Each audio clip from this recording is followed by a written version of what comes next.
Selama kita buat dakwah, nusratullah pasti datang. Kalau kita berhenti dakwah, maka nusratullah tidak akan datang. Awal tercabutnya nusratullah adalah ketika dakwah dibuat tidak lagi dengan cara Nabi Sallallahu Alaihi Wasallam.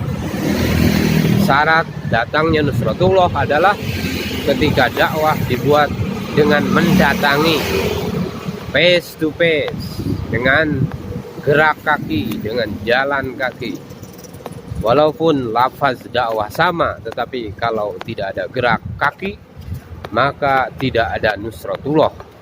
Yang dimaksud dengan nusratullah adalah tersebarnya agama sebagai tujuan, bukan sekedar terpenuhinya keperluan-keperluan kita. Jika tidak menggerakkan kaki, berapa banyak kita akan kehilangan fadilah-fadilah keluar di jalan Allah Subhanahu wa Ta'ala. Apa itu mujahadah dalam dakwah? Di tengah-tengah kesibukan perdagangan, pertanian, perkantoran, dan bersama keluarga kita mengurangi itu semua dan membuat amal-amal dakwah. Disinilah ada janji pertolongan Allah Subhanahu wa Ta'ala, dan inilah yang dipuji oleh Allah Subhanahu wa Ta'ala. Setiap perintah Allah Subhanahu wa Ta'ala dengan cara mengerjakannya, begitu juga dengan perintah beriman, disertai dengan cara meningkatkan iman, yaitu dengan cara mengajak orang untuk mengenal Allah Subhanahu wa Ta'ala, mengajak orang ke masjid dan membuat halaqah iman di masjid. Ketika kita keluar dari masjid, maka kita mengajak orang, jangan sampai masjid kosong dari amal, walaupun hanya ada 2 orang untuk menghidupkan amal masjid. Ketika kita berdakwah dengan cara Nabi, maka pasti ada penentangan, pasti ada kesulitan. Itulah sunnah dakwah dengan menggunakan alat.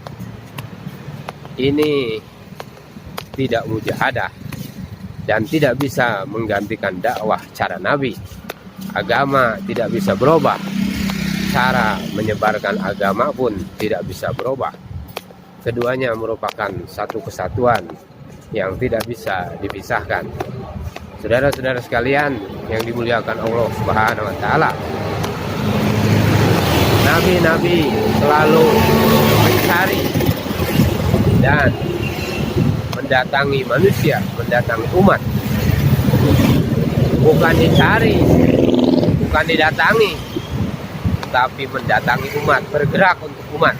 Maulana Ilyas menyuruh teman-teman beliau untuk meninggalkan sholat sunat, untuk bisa mendatangi dan berdakwah kepada orang-orang baru yang datang ke masjid. Saudara-saudara sekalian, sedangkan ijtima dibuat dengan tujuan untuk menghilangkan perasaan-perasaan saya adalah suku ini, saya adalah bangsa ini, saya adalah golongan ini, saya adalah partai ini, agar perasaan-perasaan seperti ini hilang daripada umat. Semua merasa sebagai umat Rasulullah Sallallahu Alaihi Wasallam. Umat hanya bisa disatukan dengan iman dan amal.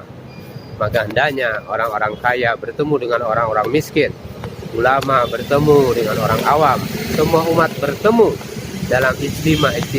Hendaklah orang-orang khawas juga keluar bersama orang-orang yang tidak mengenalnya, sehingga ada tarbiyah dan mujahadah. Saudara-saudara sekalian yang dimuliakan Allah Subhanahu wa Ta'ala, maka kita harus senantiasa buat suasana iman, suasana amal di tempat-tempat yang dekat, di tempat-tempat yang jauh. Jangan terkesan dengan suasana dan keadaan. Maka kita hidupkan amal. Dengan amal inilah maka Allah Subhanahu wa Ta'ala akan berikan perbaikan pada diri kita, pada diri umat. Dengan iman dan amal dan usaha atas iman, maka Allah Subhanahu wa Ta'ala akan perbaiki amal-amal kita sehingga datang pertolongan Allah Subhanahu wa Ta'ala kepada kita. Insya Allah semua bersedia.